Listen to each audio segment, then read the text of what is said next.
Hey everybody, hello and welcome back to our channel Info Island. So guys, we are back again with one more exam analysis video. ठीक है, जिसमें आज के इस video में we will be covering all the GKGS questions जो कि आज यानी कि आपके 28 जुलाई के एसएससी फेज 13 का जो आपका फर्स्ट शिफ्ट का पेपर हुआ है उसमें पूछे गए थे। ठीक है जी हाँ दोस्तों, आज हो गई है 28 जुलाई और 28 जुलाई का आपका एसएससी फेज 13 का फर्स्ट शिफ्ट का एग्जाम कंडक्ट करवाया जा चुका है, जितने जितने भी क्वेश्चंस पूछे गए हैं वो सारे आज इस वीडियो में हम डिस्कस करेंगे। एंड ऑल्सो सिर्फ और सिर्फ आपको क्वेश्चन के आंसर ही नहीं पर उससे एसोसिएटेड भी एडिशनल इंफॉर्मेशन मिलेगी, एडिशनल फैक्ट्स जानने को मिलेंगे जो कि आपको आगे आने वाली शिफ्टों में अगर आपका एग्जाम है या अगर आप किसी और पेपर की तैयारी कर रहे हो तो उसमें आपको मदद करेंगे, क्योंकि हो सकता है इस तरह के क्वेश्चंस आपसे आगे पूछ लिए जाएं। तो प्लीज एडिशनल इंफॉर्मेशन पे भी ध्यान देना, ठीक है, और अच्छे से हमारे साथ बने रहना। वीडियो को कहीं भी स्किप मत करना, पूरी देखना, क्योंकि चाहे आपने एग्जाम दिया हो चाहे नहीं दिया हो, ये सभी कैंडिडेट्स के लिए एक इंपॉर्टेंट वीडियो साबित होगा। चलो अब जल्दी से वीडियो को शुरू कर लेते हैं।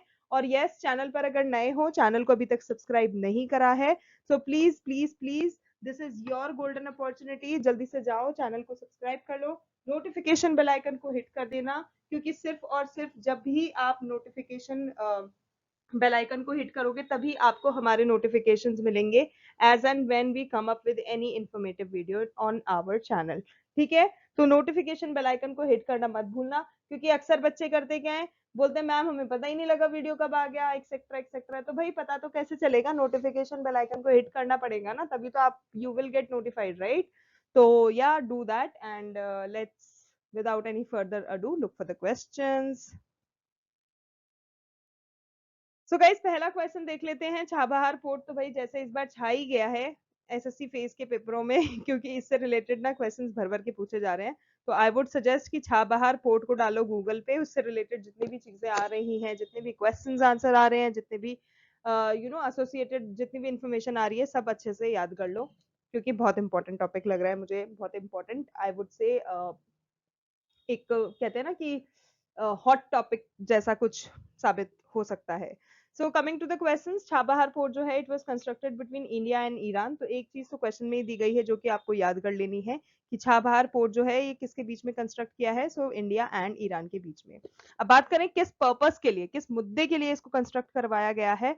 सो गाइस, जो छाबहार पोर्ट है ना वो प्राइमरीली कुछ ऐसे पर्पसेस के लिए कंस्ट्रक्ट करवाया गया है जो कि अब हम डिस्कस करने वाले हैं, जिनमें सबसे पहले आता है इकोनॉमिक कनेक्टिविटी। सो अगर हम इकोनॉमिक कनेक्टिविटी की बात करें तो जो ये छाबहार पोर्ट है it serves as a crucial gateway for India to access where Afghanistan. ठीक है, अफगानिस्तान को वो एक्सेस कर सकता है और जो सेंट्रल एशिया है उसको एक्सेस कर सकता है by passing what, by passing Pakistan, वहां की वैसे भी जरूरत नहीं है, which historically blocked land access for trade. ठीक है, सो सबसे पहला मुद्दा तो हो गया इकोनॉमिक कनेक्टिविटी का। दूसरा अब हम बात करते हैं ट्रेड एंड लॉजिस्टिक्स की, कि ट्रेड एंड लॉजिस्टिक्स के लिए किस तरह से मदद करता है। सो गाइस, ये जो छाबहार पोर्ट है ये फैसिलिटेट्स करता है trade with central Asian countries and enhances India's access to market, जैसे कि रशियन मार्केट हो गया, यूरेशिया का हो गया, यूरोप का हो गया, etcetera etcetera, while it also provide an alternative root for humanitarian add also. ठीक है, तो ट्रेड एंड लॉजिस्टिक्स हो गया। अगला स्ट्रैटेजिक इंपॉर्टेंस की बात कर लेते हैं। तो स्ट्रैटेजिक इंपॉर्टेंस में जैसे कि क्योंकि ये ईरान का सिर्फ और सिर्फ ओशनिक पोर्ट है तो डायरेक्ट एक्सेस आपको मिल जाता है इंडियन ओशन की तरफ। ठीक है, making it a strategic asset for both in Iran as well as India. Humanitarian assistance, तो ये जो पोर्ट है ये आपको एक वाइटल रोल प्रोवाइड करता है in doing what, in supplying humanitarian add. जैसे कि कोविड के समय में जब कोविड पेंडेमिक हुआ था तो उस समय में स्पेशल सर्विसेज प्रोवाइड कराई गई थी through this Chabahar port. Okay, next is international cooperation. So international cooperation में क्या करता है, ये जो डेवलपमेंट है छाबहार पोर्ट का वो एक ट्राइलेटरल अग्रीमेंट है जो कि इंडिया, ईरान और अफगानिस्तान के बीच में साइन अप किया गया है, जिसका एम सिर्फ और सिर्फ यही है कि रोबस्ट ट्रांसपोर्ट कॉरिडोर को हम एक इस्टेब्लिश करें। ओके गाइस, तो वो थी कुछ चीजें जिसके लिए छाबहार पोर्ट को बनाया गया है, कंस्ट्रक्ट कराया गया है। नेक्स्ट क्वेश्चन है, what type of planet is Jupiter in the solar system. तो जुपिटर, जिसे हम हिंदी में बृहस्पति ग्रह के नाम से जानते हैं, so if we talk about Jupiter, so सबसे पहले तो गाइस एक चीज जान लो कि जो जुपिटर है ना, वो एक गैसियस प्लैनेट है। सो गैसियस प्लैनेट हो गया या फिर गैस जायंट हो गया, वो आपका करेक्ट आंसर हो जाएगा। So what type of planet, it's a gas giant या गैसियस प्लैनेट। अब बात करें जुपिटर की। सो गाइस, जो जुपिटर है आपका, ये फिफ्थ प्लैनेट है सन से और लार्जेस्ट है सोलर सिस्टम में। तो ये चीज आपको सबसे ज्यादा ध्यान रखने वाली है। फिफ्थ प्लैनेट तो है सन से, और सोलर सिस्टम का सबसे बड़ा प्लैनेट ये ही है, जिसको हम बोलते हैं जुपिटर। ये एक गैस जायंट है with a mass more than 2.5 times that of all other planets in the solar system combined. मतलब उनको जोड़ दिया जाए, सारे ही प्लैनेट जितने सोलर सिस्टम में मौजूद है उन सबको जोड़ दिया जाए, उसके बाद भी 2.5 गुना ज्यादा ही है जुपिटर का वेट, ठीक है। And slightly less than 1000 the mass of the sun, sun से कम है सोलर सिस्टम में, बाकी प्लैनेट से ज्यादा है। Okay, in Rajputana architecture what is, ये मुझे क्वेश्चन बहुत अच्छा लगा, बिकॉज झरोखे जो होते हैं ना, I am very fascinated with jharokhas and all of those things. So Rajputana architecture में झरोका जो होते हैं वो किसे बोला करते हैं, ये आपसे पूछा गया था। So guys, basically Rajputana architecture में जो झरोका होता है ना, वो एक स्टोन विंडो होती है, ठीक है। स्टोन विंडो क्या करती है, वो प्रोजेक्ट करती है from the outer wall of an upper story building. For example, आप ग्राउंड फ्लोर पे खड़े हो और आपका घर 3-4 फ्लोर का ऊपर का है, तो 5वें माले की जो खिड़की से आप नीचे देखोगे, तो वो 5वें माले की खिड़की आपकी कहीं ना कहीं झरोका कहलाती है, ठीक है। So of an upper story building typically overlooking a street और market, may be it is supported by brackets and features to pillars, उसके आजू बाजू में बने होते हैं, एक बालूस्ट्राड बना होता है एंड कुपोला या फिर पिरामिडिकल रूफ भी बना होता है। तो ये सारी कुछ फीचर्स हैं जो कि झरोखा के होते हैं। झरोखास जो होते हैं ना, वो बहुत एक सिग्निफिकेंट रोल प्ले करते हैं डेकोरेटिव एलिमेंट में, क्योंकि वो सिग्निफाई करते हैं social status. And Rajputana architecture में तो बहुत ज्यादा वो सोशल स्टेटस सिग्निफाई करते हैं। And they are very much characterized by intricate carvings and latticed screens, जो कि उसको 19वीं सेंचुरी का या फिर मेडिवल राजपूत आर्किटेक्चर का एक बहुत अच्छा फीचर बतलाता है। Okay, next is PM Gati Shakti Yojana comes under which ministry. So guys, जो पीएम गति शक्ति योजना है, ये the ministry of new and renewable energy जो है, ठीक है, the ministry of new and renewable energy के अंडर आता है। ये जो पीएम गति शक्ति योजना है, it is associated with the ministry of new and renewable energy in India, as I just told you.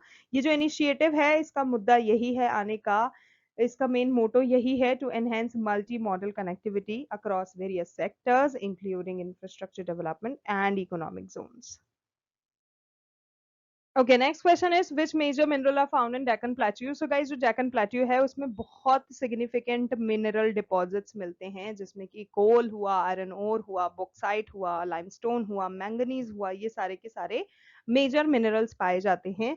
ये मिनरल्स जो हैं, ये किसी भी इंडस्ट्रियल डेवलपमेंट के लिए बहुत ज्यादा इंपॉर्टेंट है, और ये किसी भी रीजन में जहाँ ये होते हैं, तो वहाँ की इकोनॉमी को बहुत अच्छे से कंट्रीब्यूट करते हैं। How many members will be sent to Gaganyaan 3 mission. So guys, जो गगनयान 3 मिशन अब जो होने वाला है, I think in the year 2026 it is planned, which is next year. So guys, उसमें प्लान करा जा रहा है to send a crew of 3 members, ठीक है, एक मेंबर के टोटल 3 मेंबर भेजे जाएंगे to an orbit of 400 kilometres for 3 day mission, and safely फिर वो वापस अर्थ पर आ जाएंगे।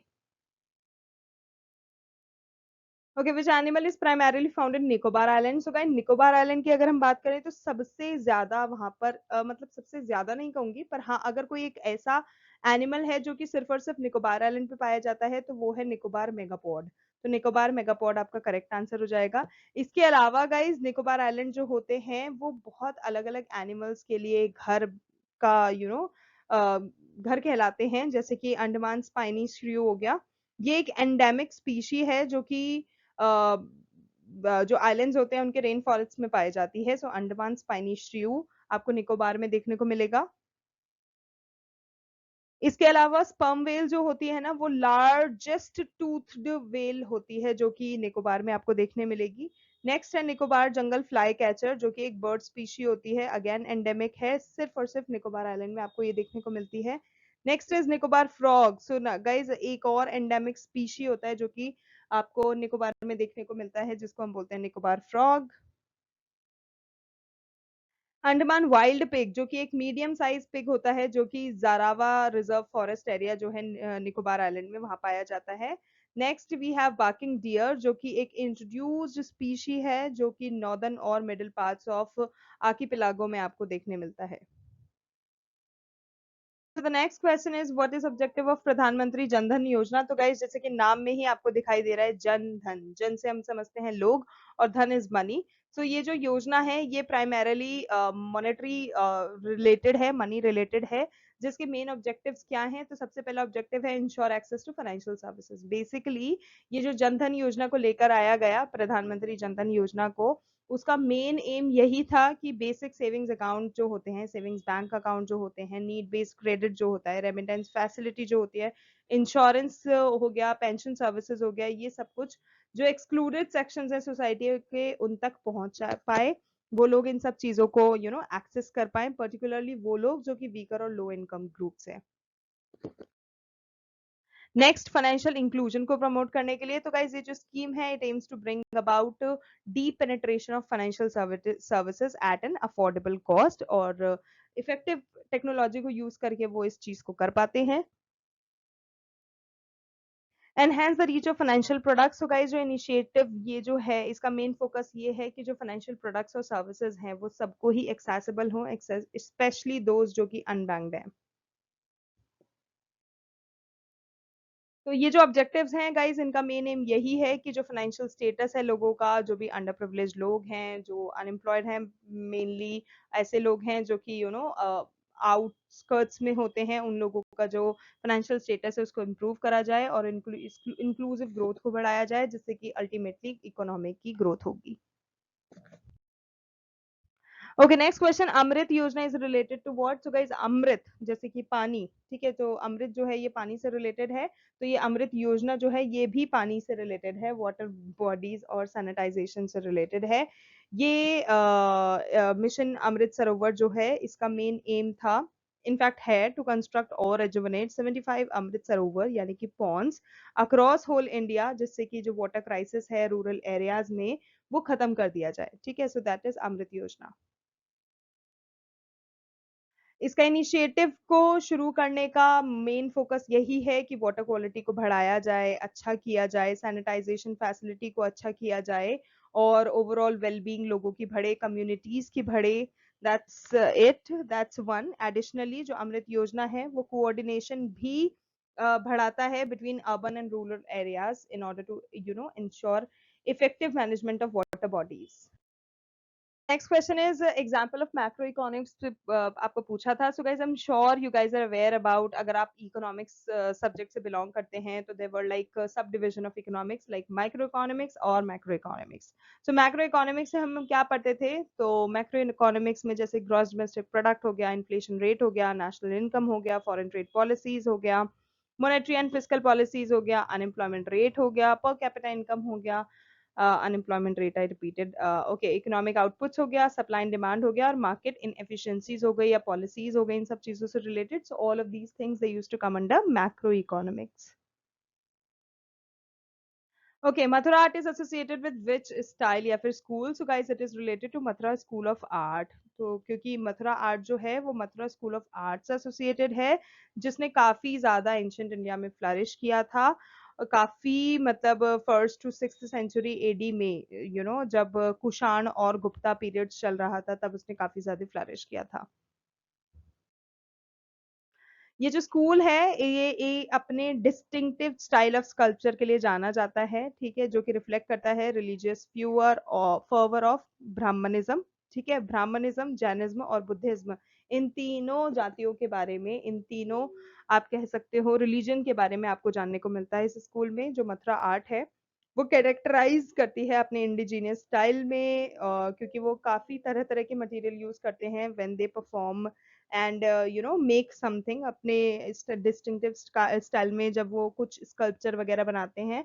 तो मेनली वो रेड स्टोन रेड सैंडस्टोन का यूज करते हैं और अलग अलग चीजों का यूज करते हैं। ठीक है, तो ये चीज भी आपको ध्यान में रखनी है। और जो मथुरा स्कूल ऑफ आर्ट है, ये एक सिग्निफिकेंट रोल प्ले करता है in the development of Buddhist iconography, और जो भी मतलब इससे चीजें रिलेटेड है। Okay, next is what is the name of the bank associated with BRICS group. So guys, BRICS का फुल फॉर्म जल्दी से बता दो, विच इज जो कि पूछा भी जा चुका है आपको एग्जाम में। So BRICS is basically nothing but the combination of the member countries. So B for Brazil, R for Russia, I for India, C for China, and S for South Africa. ठीक है, and they completely when they come together make BRICS, तो उसका full form ये बन जाता है। अब एक बैंक का नाम जो कि इस ग्रुप से एसोसिएटेड है वो है NDB, which is your new development bank. और ये जो बैंक है ये 2015 में आई थी। ठीक है, और इसका जो मेन एम है ये यही है कि वो इंफ्रास्ट्रक्चर और सस्टेनेबल डेवलपमेंट को सपोर्ट करे। जो भी प्रोजेक्ट्स ब्रिक्स लेकर आती हैं, ब्रिक्स कंट्रीज लेकर आती हैं, या फिर कुछ और जो इमर्जिंग कंट्रीज प्रोजेक्ट्स लेकर आती हैं उनको सपोर्ट करे। Okay guys, so next question आपको पूछा गया था एक साइंटिफिक इंस्ट्रूमेंट से रिलेटेड, विच इज बैरोमीटर। आपको पूछा गया था कि बैरोमीटर का इस्तेमाल हम किस चीज के लिए करते हैं। So guys, basically barometer is used to measure atmospheric pressure. ठीक है, एटमॉस्फेरिक प्रेशर को मतलब एसेंशियली मीटरोलॉजी में बहुत ज्यादा यूज करा जाता है, क्योंकि वहां पर फिर उनको एटमॉस्फेरिक प्रेशर कहाँ कितना क्या बदल रहा है वो चेक करना होता है, क्योंकि वो इंडिकेट करता है वेदर कंडीशंस कहाँ पर कैसी है, जैसे कि स्टॉर्म्स तो नहीं आने वाले, या फिर स्काई क्लियर है या नहीं है, क्योंकि ये चीज बहुत जरूरी होती है। एडिशनली बैरोमीटर का जो यूज है वो ऑल्टीट्यूड नापने के लिए भी किया जाता है, क्योंकि जो एटमॉस्फेरिक प्रेशर है वो एलिवेशन के साथ साथ बदलता रहता है। इसके अलावा गाइज कुछ और साइंटिफिक इंस्ट्रूमेंट ऐसे जो कि इंपॉर्टेंट है जानना जिनके बारे में, जैसे कि थर्मोमीटर हो गया जो कि टेम्परेचर नापने के लिए काम आता है, हाइग्रोमीटर जो कि एयर में ह्यूमिडिटी कितना है, जैसे कि दिल्ली में तो भैया ह्यूमिडिटी बहुत ही रहती है, यहाँ पे हाइग्रोमीटर का बहुत काम आता है। इसके अलावा अनीमोमीटर आपको विंड स्पीड नापने के लिए काम आता है। अमीटर आप इलेक्ट्रिक करंट नापने के लिए देख सकते हैं, और वोल्ट मीटर वोल्टेज या फिर पोटेंशियल डिफरेंस कितना है ये नापने के लिए आप देख सकते हो। Next, who acts as the link between the governor and the state legislature? So, guys, it's a chief minister who acts as the link between the governor and the state legislature. Okay, Carnatic music is related to what, या फिर I would say related where? तो guys, जो Carnatic music है ये एक south India का music है और साउथ इंडिया से रिलेटेड है। इसके अलावा Carnatic म्यूजिक जो है वो अलग बहुत की एलिमेंट्स और ट्रेडिशन से रिलेटेड है, जैसे कि अब हम बात करते हैं उसकी। तो नंबर वन, ये साउथ इंडिया में ओरिजिनेट हुआ है, पर्टिकुलरली कहाँ कहाँ पर्टिकुलरली ये ओरिजिनेट हुआ है आपका तमिलनाडु में, कर्नाटका में, आंध्र प्रदेश में, केरला में, और बहुत ज्यादा डीपली रूटेड है हमारी जो एंशियंट हिंदू ट्रेडिशंस हैं उनके साथ। इसके अलावा ये जो म्यूजिक है इट इज बेसिकली कैरेक्टराइज्ड क्योंकि इसका जो इलेबरेट कंपोजिशन है, इसका जो रिदमिक कम्प्लेक्सिटीज है और इमोटिव इम्प्रोवाइजेशन है, जो उसका एक मिक्स आपको इसमें देखने को मिलता है, जो कि एक स्ट्रॉन्ग एम्फेसिस है वोकल म्यूजिक पर। ठीक है, इन्फ्लुएंस ये होता है एंशियंट तमिलनाडु से और केरला से, जिसमें जो संस्कृत संस्कृत लैंग्वेज भी इसमें ज्यादा बहुत हेल्प करती है, और द्रविडियन कल्चर से भी रिलेटेड है। ये जो म्यूजिक है ये रागाज, जैसे हम मेलोडिक स्केल्स बोलते हैं, और तालाज या राग ताल बोलते हैं ना, जो कि रिदमिक पैटर्न्स हैं, इन सब से मिलकर बना हुआ एक स्ट्रक्चर है जो कि इसकी कंपोजिशन को और परफॉर्मेंस को फॉर्म करता है। इसके अलावा Carnatic music has evolved over centuries with significant contributions from composers, जैसे कि पुरंदार दासा और ट्रिनिटी ऑफ कर्नाटिक म्यूजिक, जिसमें थयागराजा, मुथुस्वामी दीक्षितर और शमा शास्त्री जी के कुछ दिग्गज कलाकारों के नाम शामिल हैं। सो ये जो गाइस एलिमेंट्स हैं ये कलेक्टिवली कंट्रीब्यूट करते हैं to the rich heritage and cultural significance of Carnatic music.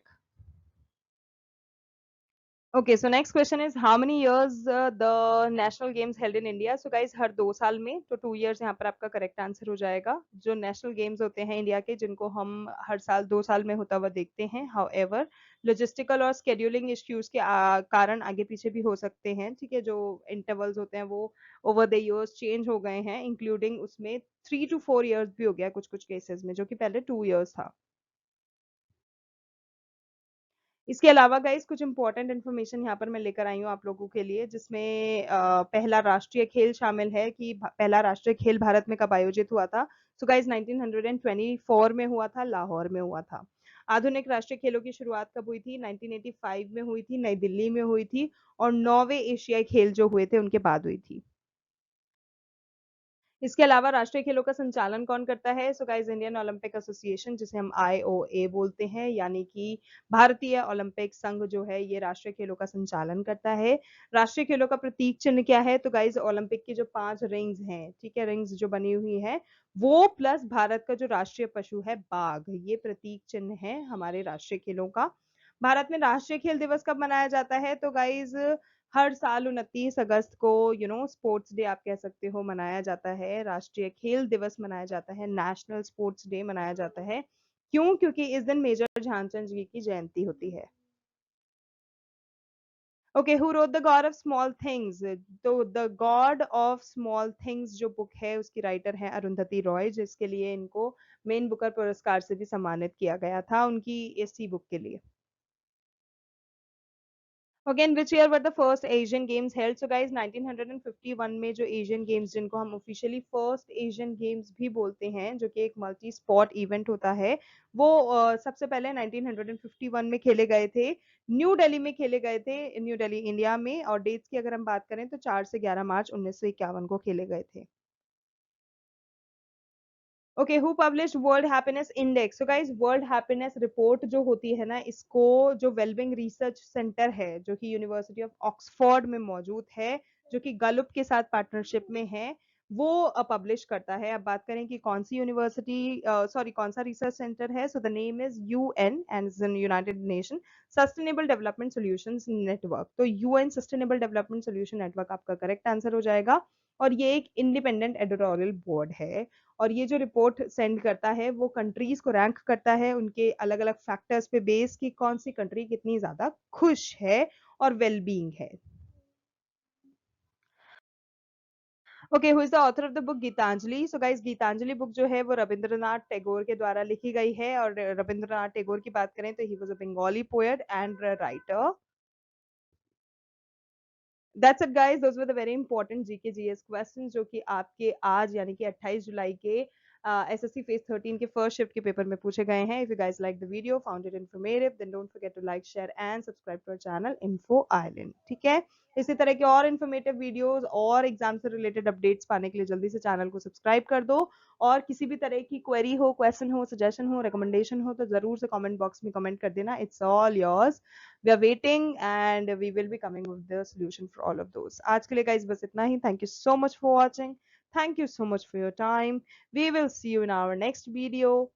तब तक के लिए all the very best to all the candidates and much love to all of you all. Paper अच्छे से दे के आना, चक दे फट्टे.